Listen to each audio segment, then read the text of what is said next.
はい、こんにちは、もんちゃんです。今日もよろしくお願いします。今日は韓国のチェジュ島に行ってきたよ動画になります。よろしくお願いします。ちなみに今日この動画を撮っているのはバンコクのウォルドーフアストリアさんです。はい、今バンコクのウォルドーフアストリアの喋り動画を撮り終えて、チェジュ島の撮らなきゃと思って撮ってます。なので、チェジュ島が終わり国内をね少し挟むかもしれないですが、その次の海外編ではバンコクが出てきますので、そちらもね楽しみにいただけたらと思いますが、今日はチェジュ島行ってきた動画です。はい。で、今撮ってる時点でチェジュ島から帰ってきて3日後か4日後に撮っているので、そんな感じのタイムスケジュールで撮ってます。はい、はい、ということで今日はよろしくお願いします。で、まず、チェジュ島に行ったフライトからですね。フライト情報を、泊まったホテル、観光した場所、総評、終わりっていう感じでいこうと思いますので、よろしくお願いします。で、まずフライトですが、フライトは T-Way ですね。T-Way 航空だってますかね。から予約をしまして、関西国際空港からチェジュ島に行く直行便があったので、こちらで往復しました。で、私 LCC 乗ることは、ちょっと調子に乗ってると思われたくないんですけど、ほぼないんですけど、ANA 経由とかスターアライアンスの飛行機が多いので、なかなか乗ることがないんですけど、今回はね、フライト時間が、実際飛んでる時間は1時間20分ぐらいでした。で、これぐらいならね、ちょっとのんびりしてればついちゃうので、もう席の良さとかいいでしょっていう感じで、行ってきましたが、総評というか、総じてやっぱり気にならなかったので、これ別にいいんじゃないですかねっていう感じで、1時間20分って結構近いですよね。那覇空港に行くよりも早いんじゃないかっていう感じなので、海外に移動時間としては行ってるような時間があまりなかった旅だなっていう感じがします。で、ここはね価格も気になるところだと思いますので、私が予約した時に3万5000円くらいですね。往復で3万5000円くらいで、T-Way の往復です。チェジュ国際空港、関西国際空港間の往復でしたが、もしかしたらねこれから便が増えていくともう少し価格がね安くいける時もあるのかなって気がしますが、海外旅行でね、近距離とはいえ往復3万5000円くらいならありかなっていう気がしますけどね。大阪から東京に新幹線で行ってもそれよりは安くなると思うんですけど、大差ないかなと思いますので、そんなお気軽に行けるチェジュ島です。はい。で、チェジュ島自体は日本とねちょっと関わりがあるので、お餅とか日本語が残ってる、ところもあるっていう感じで、なんか行った感じは親日国に行ってる感じみたいな感じで、コミュニケーションとかもフランクにしてもらえて、気持ちいい観光地だったなって気がしますが、これ総評で話さなきゃですね。はい。で、泊まったホテルはグランドハイアットさんと、JW マリオットさんに泊まってきました。で、順番に出そうと思いますが、ちょっと外観とかの様子ですが、グランドハイアットさん、JW マリオットさんで、 JW マリオットさんはまだ開業したばかりということなので、結構ね気になっていたので泊まってきました。で、予約の仕方はグランドハイアットさんは公式で予約をして、クラブラウンジ付きの部屋を予約しました。で JW マリオットさんはもう公式で、ポイントプラスキャッシュっていう予約の仕方をして、今回はスイートルームを予約をすることができたので、スイートルームを予約しました。で、これはスイートはアップグレードとかではなくて、自家予約でスイートを予約しています。はい、という感じです。で、グランドハイアットさんの方は、チェックインするときにアップグレードを提案いただけて、そのアップグレードの優勝の価格が結構ねリーズナブルだったので、1万円2万円ぐらいっていう感じですけど、でスイートルームにすることができたので、そちらもスイートルームにしてみたので、ちょっとねお楽しみいただけたらなと思います。でグランドハイアットさんは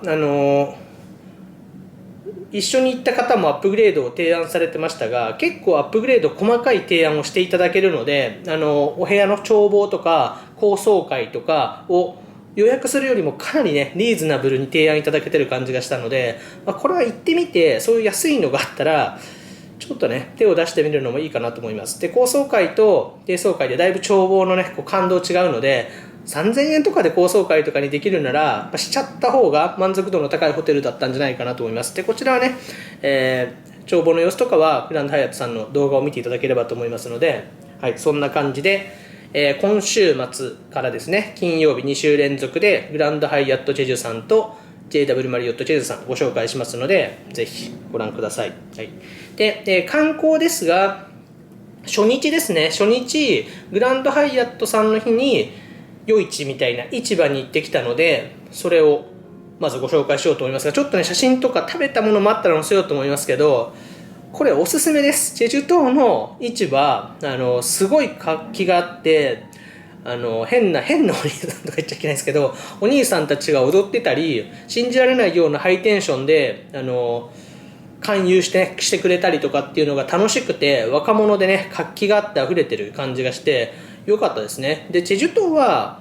私のイメージとは違って淡路島の3倍ぐらいの大きさ、まず大きさが予想以上に大きかったっていうことと、人口50万人ぐらいいるので、これもね私の予想よりもはるかに人口が多くて、一つ都市圏を形成してるので、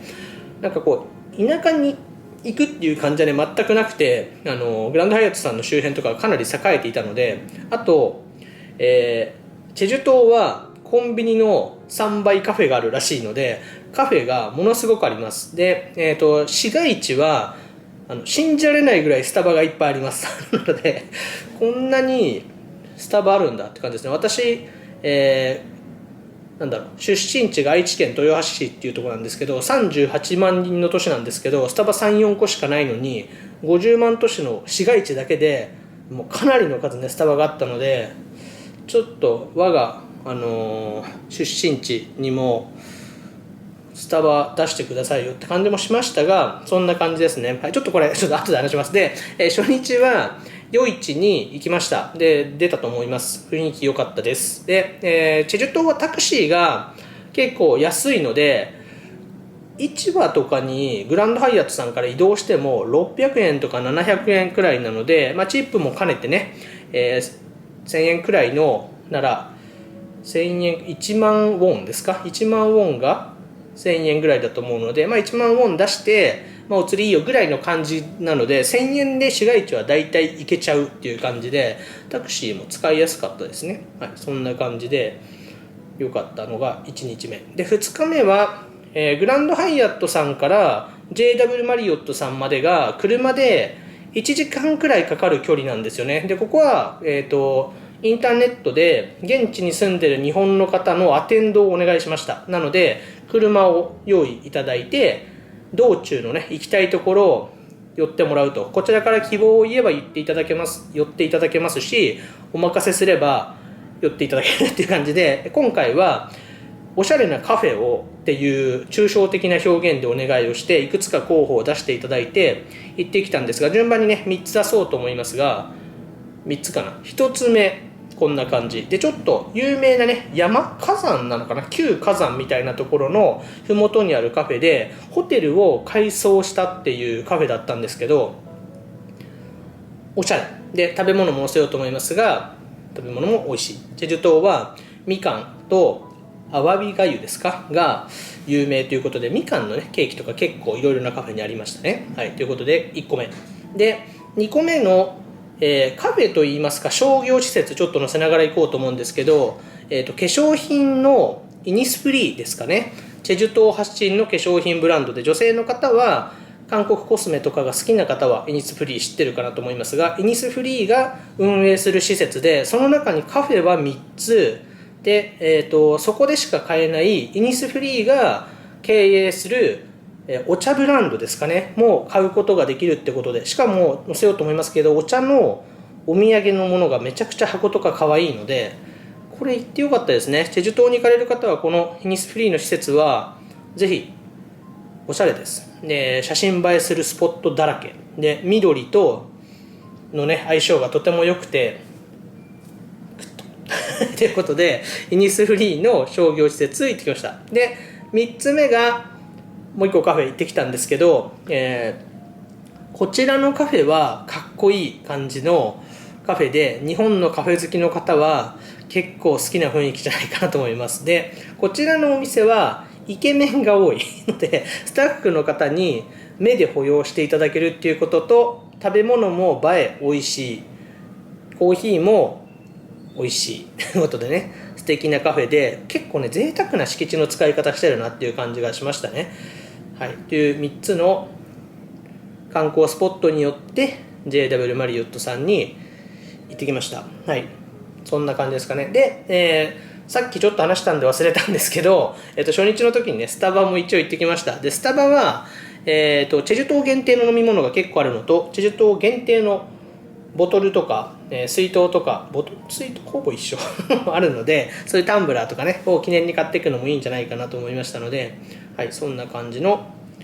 チェジュ島観光地巡りっていう感じですね。で最後の日はもうチェジュ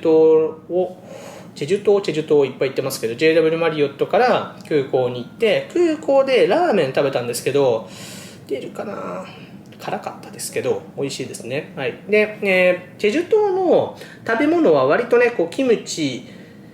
が韓国で有名なようにちょっと唐辛子系で辛いものの食べ物は多いなって気がしたので、どこに行ってもそういう食べ物は食べることができますので、唐辛子の辛さが好きな方にはこの上なく楽しいで、が苦手な方は現地のものよりねちょっと日本寄りのものもたくさんあるので食べても楽しいっていう感じですかね。ただこう食べ物自体は日本人の好みには結構ね合うんじゃないかなっていう感じがしましたので、終始いろいろな場所でご飯は美味しかったなっていう感じがします。はい、で、チェジュ島の総じた印象なんですが、なんかこう台湾に行った時と似てる感じで、日本のねこう異文化の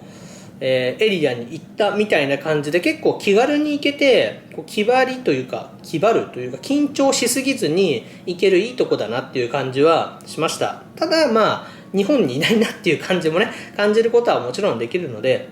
はい、お気軽に行くには楽しいとこだなって思いましたね。あとはカフェがたくさんあるので、カフェ好きな方には楽しいとこだなっていう気はしましたかね。はい、で言語は日本語はまあ通じませんね。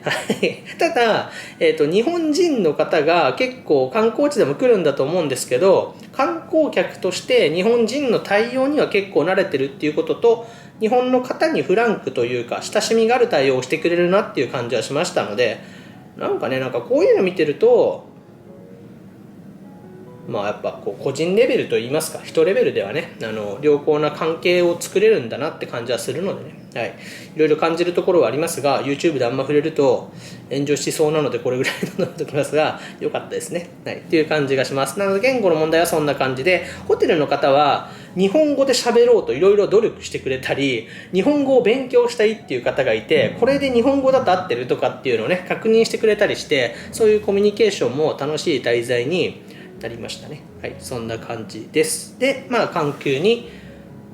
戻って終わりっていう感じの旅ですね。はい、という、チェジュ島への旅になります。なので今週金曜日からグランドハイアットチェジュと